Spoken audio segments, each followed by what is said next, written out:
Di pekerjaan sehari-hari kita seringkali kan ketemu banyak orang. Ada yang talkative banget, ngomong terus, kalau diskusi aktif, ikutan, kasih ide. Bukan cuma ketika nggak setuju, bahkan ketika mereka setuju pun mereka ngomong, iya deh gue setuju. Orang-orang kayak gini sering banget disukain sama leader. Sebagai leader, kalau diskusi kan pengennya ada tektokan ya. Kalau leadernya, oh gue ngelempar sesuatu terus timnya kok nggak ada tektokannya, kayak gue ngomong sendiri. Pertama, leadernya jadi nggak tahu ini anak gue sebenarnya ngerti apa enggak sih, sejalan apa enggak sih. Yang kedua adalah tipe yang nggak banyak ngomong. Dia jarang ngomong. Kalau diskusi banyak diem aja, walaupun tetap nyimak sebenarnya. Tuh didorong-dorong untuk ngomong, ayo dong lo ngomong dong. Lebih parah lagi kalau setuju. Orang-orang kayak gini tuh berpikir kalau aduh gue kalau setuju ngapain harus ngomong, kan gue udah setuju, nggak usah lah, ntar kalau gue nggak setuju baru gue ngomong. Orang-orang kayak gini sayangnya juga sering kali nggak populer di mata leader, karena ya balik lagi leader ngerasa kayak oh kalau gue meeting sama dia, discuss sama dia kayak satu arah. Nggak dikit juga yang dipersepsikan nggak ngerti atau nggak punya ide, atau lebih parah lagi nggak peduli atau nggak nyampe. Supaya nggak mengeneralisir, kita perlu tahu beberapa hal. Kenapa orang-orang ini nggak banyak ngomong, supaya kita bisa dapat sesuatu dari mereka sesuai kemampuannya. Yang pertama adalah yang paling basic gitu ya, seperti dugaan. Orang bisa aja diem karena memang dia nggak ngerti, jadi dia diem dulu aja nyimak gitu ya, nggak pede ngomong, takut salah, malu, atau bahkan dimarahin, dibully. Makanya aduh gue daripada gitu gue diem aja dulu deh. Yang kedua adalah ada leadership issue. Jadi nih kalau tim kita udah gak banyak ngomong, mungkin kita yang harus berhenti ngomong. Karena kalau dia gak banyak ngomong terus kita makin banyak ngomong, ya kapan dia mau ngomong? Ada leader yang terlalu banyak ngomong, ada leader yang terlalu banyak marah-marah sehingga abis itu bawahannya jadi gak berani. Gue kalau ngomong dibully, males ngomong. Udah tahu gak bakal ada impact gitu. Ujung-ujungnya juga bos juga, ide-idenya bos juga yang dipakai. Ide gue mah boro-boro didengerin, dibantai, iya, disalah-salahin gitu, ditanya ini kalau ini gimana, kalau gini gimana. Yang ketiga adalah memang dia introvert, bukan karena nggak ngerti, tapi memang ini orang-orang yang kalau gue udah sejalan, gue udah setuju sama diskusi, gue nggak perlu ngomong karena ya udah gue setuju. Kalau nggak setuju baru gue ngomong. Buat orang introvert, ngomong itu mengeluarkan energi yang besar sekali, terutama ngomong ke grup besar dan isinya bukan orang yang bikin dia nyaman. Sulit banget. Bukan berarti mereka nggak bisa ngomong ya. Kalau dia udah deket dan nyaman sama seseorang, dia akan cerewet juga kayak orang ekstrovert, tapi dengan catatan dia harus sudah nyaman dulu. Kali ini kita nggak bahas tiga itu, tapi gue mau bahas bahwa orang-orang pendiam ini nggak selalu on loh, nggak selalu nggak ngerti. Banyak sekali juga yang luar biasa tajam, walaupun nggak mau generalisir juga, tapi intinya kalau tahu ini, kita as a leader mau consider untuk do something untuk bikin mereka ngomong. Karena buat kita kayak gimana caranya bisa dapat apa yang ada di kepalanya, karena ini orang sebenarnya jangan-jangan ada isinya. Ada dua hal yang mungkin bisa jadi pertimbangan orang-orang ini. Yang pertama, ini gue udah beberapa kali bahas ya, ada istilah namanya Dunning-Kruger effect. Ini adalah kecenderungan orang untuk punya confidence tinggi ketika ilmunya justru masih cetek. Bukan gak punya ilmu, tapi ilmunya cetek. Ketika dia cetek, dia punya confidence yang tinggi. Logikanya gini, begitu kita gak tahu apa-apa, oh gue gak tahu apa-apa nih,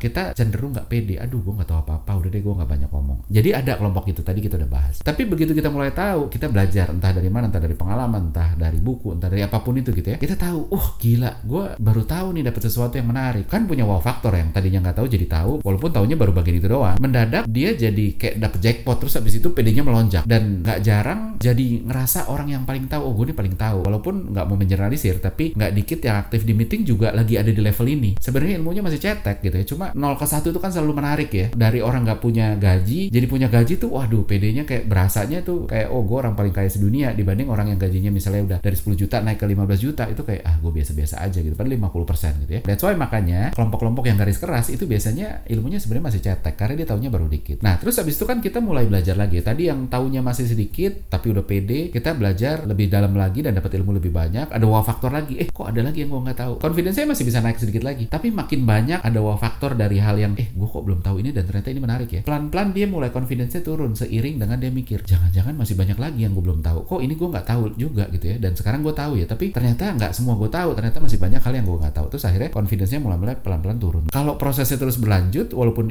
banyak ilmu baru yang dia nggak tahu yang didapat, yang bikin confidence-nya juga akhirnya nggak berani tinggi-tinggi amat gitu. Jadi makin lama dia turun sampai satu titik dia mulai membaik, dia mulai balik lagi gitu. Dia mulai balik lagi, confidence-nya semakin ilmunya nambah karena dia merasa mulai semakin sedikit yang dia nggak tahu. Artinya setiap gue baca buku dapat banyak, baca buku dapat banyak kan, pede naik. Tapi begitu makin dia banyak ilmunya, terus dia mulai baca buku, dapatnya itu kan makin dikit karena ini gue udah tahu, ini gue udah tahu. Tapi ada satu yang gue belum tahu. Tapi dia mungkin dari satu buku, kalau tadinya 100 halaman, 100-100-nya gue belum tahu, jadi dia pede, wah gue punya sesuatu nih ya. Sekarang dari 100 halaman mungkin setelah udah berapa lama, mungkin yang dapat ilmu baru tinggal 10, 90-nya dia udah tahu, sehingga PD-nya mulai naik karena gue sudah tahu 90% dari isi buku ini, walaupun ada 10% yang gue belum tahu. Tapi menariknya, bahkan ketika confidence-nya naik, wisdom-nya juga naik. Dia tidak agresif, tidak harus selalu banyak ngomong karena dia selalu tertarik sama jangan-jangan ada yang gue belum tahu. Makanya ketika diskusi dia senang nyerap, bukan karena dia nggak confidence, audience, tapi karena jangan-jangan ada hal yang gue belum tahu yang ini bisa jadi bermanfaat buat gue. Hati-hati, ada orang yang nggak banyak ngomong di meeting gara-gara ini, gara-gara sebenarnya ilmunya justru lagi dia tinggi gitu, tapi ya itu tadi karena dia PD-nya lagi rendah dan dia masih haus untuk jangan-jangan ilmu baru. Nah, yang kedua namanya curse of knowledge, kutukan dari knowledge, kutukan dari pengetahuan. Ini adalah kecenderungan orang yang tahu banyak pada satu titik sulit untuk mengungkapkan pemikirannya. Walaupun ini bukan yang paling atas. Misalnya contohnya kita diskusi A sampai C. Di kepalanya dia waktu kita ngomong ABC, dia udah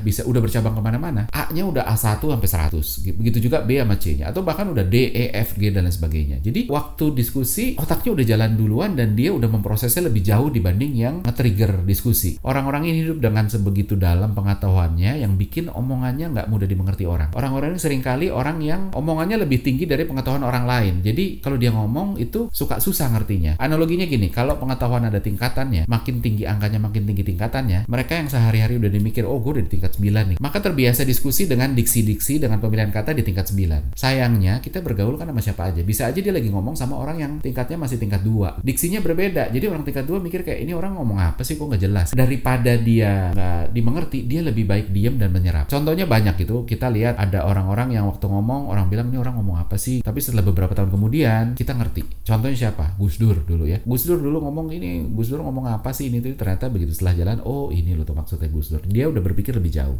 Elon Musk juga sama, Steve Jobs juga sama. Termasuk pemuka agama yang ilmunya tinggi-tinggi, itu auranya dalam, omongannya tinggi, tapi nggak semua orang bisa ngerti. Karena itu tadi, pembicaraan udah level yang lain. Maka dari itu, salah satu latihan yang paling tinggi adalah latihan bangun konteks. Gimana yang udah tinggi ilmunya bisa membahasakan hal yang tinggi ini untuk orang-orang yang ilmunya masih di bawahnya. Caranya ngajar, sharing, banyak interaksi dengan orang-orang yang levelnya di bawahnya, supaya dia tahu, oh orang kalau di level ini tuh ngomongnya begini loh. Sehingga kita bisa connect kayak gini. Dan that's why, makanya akademisi itu kan ilmunya tinggi-tinggi ya, S2, S3. Begitu ngomong-ngomong praktisi nggak nyambung seringkali, karena ilmunya ketinggian. Dan karena mereka seringkali, walaupun tidak mengeneralisir, seringkali nggak banyak bergaul sama praktisi yang lebih sehari-hari. Jadi nggak ketemu ilmunya. Padahal sebenarnya orang praktisi yang ilmunya tinggi, itu nyambung banget. Dia tahu, oh ya itu teorinya begitu, aplikasinya begini, dan lain sebagainya gitu ya. So, poinnya apa? Pertama, jangan ada di statement orang yang nggak banyak ngomong di meeting. Belum tentu dia nggak ngerti apa-apa, bisa jadi dia justru paling dalam pemikirannya, karena waktu kita ngomongin dia udah A, B, C, D, E, F, G gitu ya, sehingga otaknya udah sibuk sendiri ketimbang memproses apa yang lagi didiskusi. Otaknya udah jalan sendiri lebih jauh. Yang kedua adalah kalau kita sadar bahwa orang yang